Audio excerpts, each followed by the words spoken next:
Kayo daw po ay laging nasa gitna ng dalawang mag-asawa.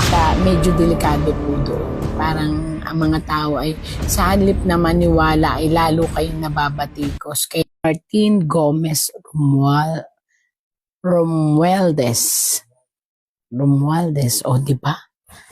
Alam naman natin, ito ngayon, mga patok yung mga name na yan eh. Kaya, ang dami po nagre-request. Ano ba nakikita? O ito, again.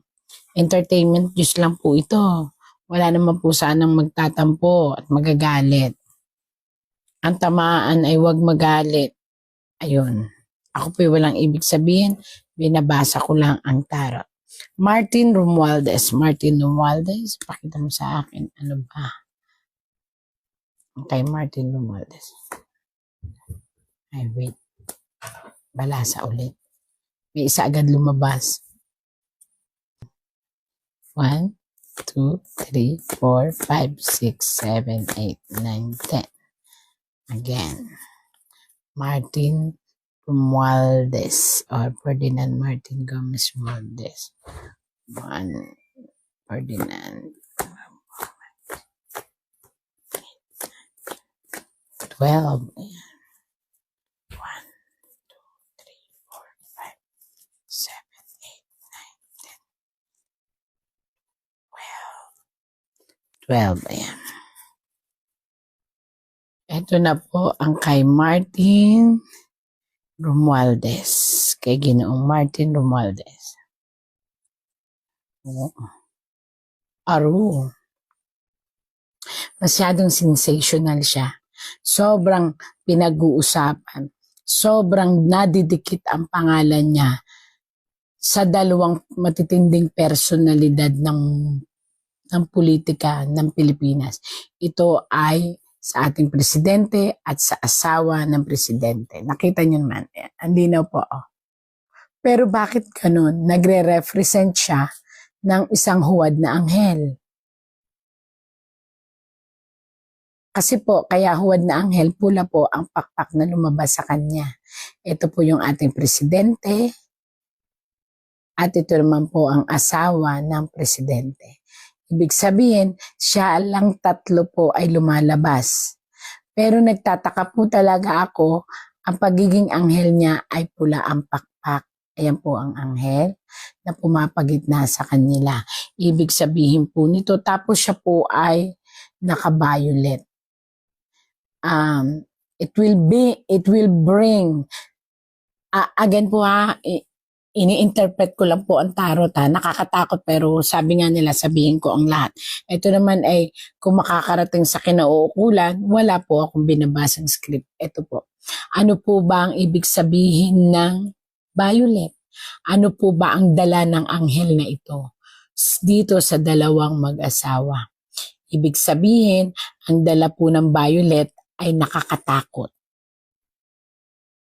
Hindi ko alam pero bakit mas mataas siya dun sa dalawang mag-asawa. Dun sa dalawang mag-asawa. Na supposedly dapat mas mataas ang presidente pero dito po, nakita nyo po, napapailaliman niya ang presidente at ang asawa sa larawan. Ito po ay nagre-represent ng kay Ginoong Romualdez. Ayan. Kaya nakabaliktad po ito, kaya nakaano, ang psychic po ay hindi nagdi-definition na nakabaliktad o mababasa po ito. Kapag po ito ginanito, anong interpretasyon? Ganun pa rin po, di po ba? Nasa ibabaw pa rin sila. Ayan po, nasa ibabaw pa rin si Sir Romualdez ng babae at lalaki. Oh, nakabaliktad. So, ano po perception? Ganun pa rin po yun. Yan. Oh. Ito po ay ang kastilyo na pinamumunuan ng dalawang tao. So, ang ibig sabihin po nito, dapat ang isipin ay ang happy home. Ibig sabihin, dapat isipin ang kapakanan. Ayan po yun. Pero, ang nangyayari po, may ibang nagro-rule. Bakit nagro-rule? Wala po si Sir dito. Pero lumabas ito sa tarot niya. Ang ibig sabihin po nito, sa lahat ng gagawin nitong dalawa, maaaring madawit ang pangalan niya. Kung bakit, yun po hindi ko alam. Sinabi po ng tarot. Ito ay palasyo, ito ay ang babae, ito ay nagsisignifies din ng mag-asawa na nagpapatakbo. Pero dumikit siya kay Sir, kaya Martin Romualdez. Kaya laging madidikit at madidikit ang kanyang sitwasyon or anumang bagay. Kasi ang plano ay laging nadikit sa kanya. Yan. Kaya mag-ingat, Sir, kasi dito po kasi lumalabas na ang pakpak ay pula. May mga bagay na lihim na nakakalkal sa pamamagitan na rin ng kinalalabasan ng pamumuno nitong lalaki at ng babae. Yan. So, dito makikita natin na talagang dawit na dawit po at lagi kayong kadikit ng dalawa. Mga plano. Ito po ay plano ni Sir Martin Romualdez na ipinakikita ng tarot kung saan nagpapakita siya ng imahen ng pagiging anghel. Pero makikita niyo po dito itong planong ito ay parang hindi kinakagat ng mga tao. Bakit po? Makikita niyo po dito na ang mga tao sa halip mabuo ay nag-scattered. At ang tinitingnan ay ang mapapakinabangan lang pero ang idea hindi. Hindi. Ito po ay mga tao. Hindi po ito politiko kundi mamamayang Pilipino. So, ang iniisip ng iba, ito ay approach, pag-a-approach para mawala ang kanyang pangalan dito sa mga gulong nangyayari sa pamumuno ng babae at lalaki. Yun po ibig sabihin gumagawa po ng approach si Ginoong Martin Romualdez para mapabango or mapaayos ang tingin sa kanya ng mga tao. Maaaring siya ay gumagawa ng mga social gathering or na para sa pangmasa o kaya ay pamimigay ng mga tulong sa mga taong mahihirap, pero natanim na po kasi sa isipan ng mga tao.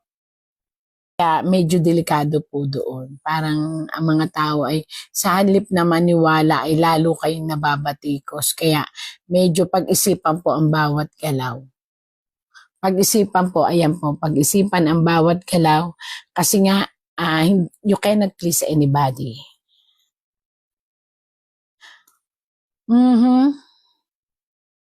Hindi ko po alam kung ano itong after ni Sir Romualdez dahil dito marami po kasing I don't know kung ano to, parang ano to yaman, pera, parang ganon, yaman, pera, na parang noon pa tong sinauna. Sinauna pa po ito yun kaya sinauna pula yan. Na hanggang ngayon po ay dinidig or pinipilit niyang mabawi. Ito ito ay mga dati pang marahil ito ay kayamanan, pera, pero ito po ay pinipilit na mabawi o makuha. Ito po ay parang nakita ko na ito dati. paghati-hatian ng kanilang mga pamilya o lahi kasi nga itong perang ito ay parang sinauna pa na kaso ng pera na nakuha pagkatapos kinukwento ko po ay nakita ko lang dito po sa nakuha tapos parang kumbaga sa ano ay napunta sa batas at ngayon po ay kiniklaim at ito po ay nakukuha na ni Sir. Pero ito po ay parang iniligal or ikinaso. Ayan po. Kaya lang po, ayon po sa tarot, kinakailangan maghinay-hinay po ang ating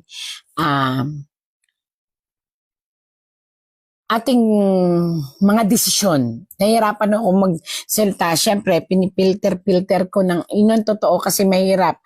Mahirap maano sa isang mga politiko.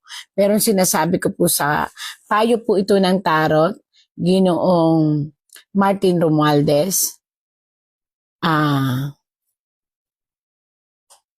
hindi tinatanggap ng mamamayan ang nakikita nila ngayon na pagtulong or ano paman.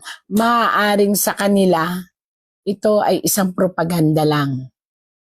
So kung ako po sa inyo, be natural. Yun na lang. Tapos kung gusto nyo talaga na mawala ang tingin ng mga tao na talagang kayo ay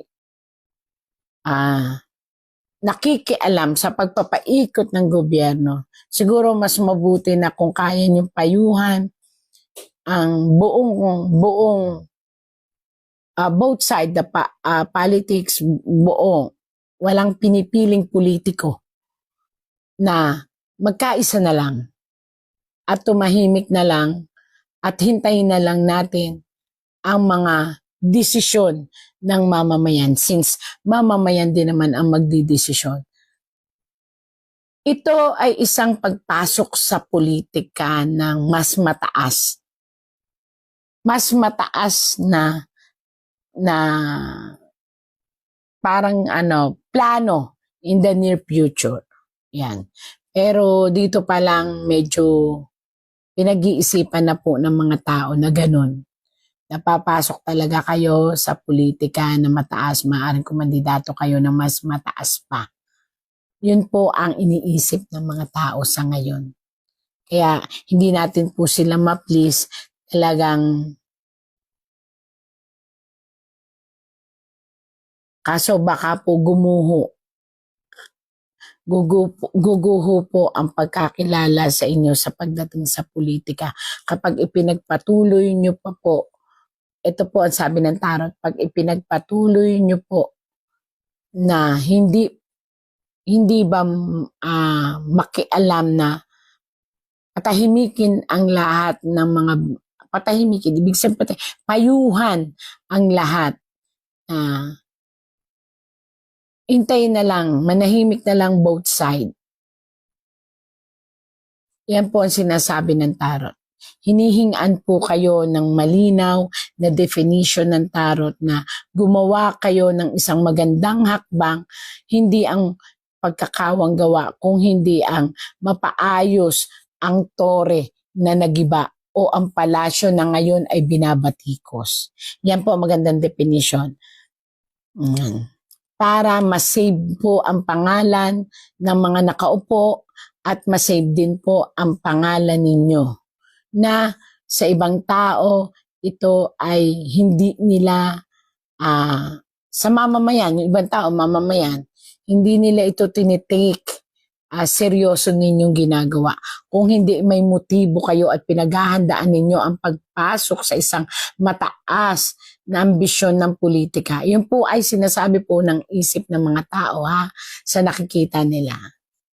At ang laban na ipinagkikita ninyo ay hindi sapat kasi ang gusto nila talaga is maging maayos, mapayapa at ang ipinaglalaban ng mga tao ay mamagitan kayo upang maibalik ang pinagmulan ng tampo o sama ng loob ng mga tao sa ating gobyerno. At ito po ay yung kiniklaim ninyo na parang ano po ito, yung mga dati pang pera siguro to o dating kayamanan na kiniklaim ninyo na nagkaroon ng mga kaso-kaso. Ayan naman po ay nakiklaim nyo na. Ayan, nakiklaim. Yung iba makiklaim na, yung iba naklaim na. At ito po kayo, pinipilit abutin ang isang tala na napakataas. Maaring dumating po sa punto na kayo talaga ay maenganyong tumakbo bilang isang mas mataas pa sa kung anong meron kayo ngayong posisyon. Ayan. At yun po ay magdadala ng alanganin kasi may mga tao na hindi natatanggap ng anumang eksplanasyon hanggat nakikita nila na itong sitwasyon ng ating gobyerno ay hindi maayos. So para po maayos yan, binabalik ko lang po ang paliwanag, ayan, kailangan magandang konkreto, magandang sitwasyon at idea. Kasi po gumuguho na po ang pananalig ng ibang mamamayan sa ating gobyerno. At dawit po kayo, dawit ang ating presidente, maging ang kanyang asawa, dawit na po. So yun po ang sinasabi ng tarot. Bakit po kayo inadidikit sa dalawa, the president and the wife? It is because ayon po sa inyong tarot, ayan, kayo daw, sabi po ng tarot kayo daw po ay laging nasa gitna ng dalawang mag-asawa. Ito yung presidente at ang asawa at kayo daw po ang pumapagitna. Parang anghel na nandyan na nakabulong pero yun nga pula. Kaya ito po, wag sana magdamdam pero kung maisasaayos nyo lang po ang mga problema, mas baka maging puti ang anghel. Ayan. Hanggang doon na lang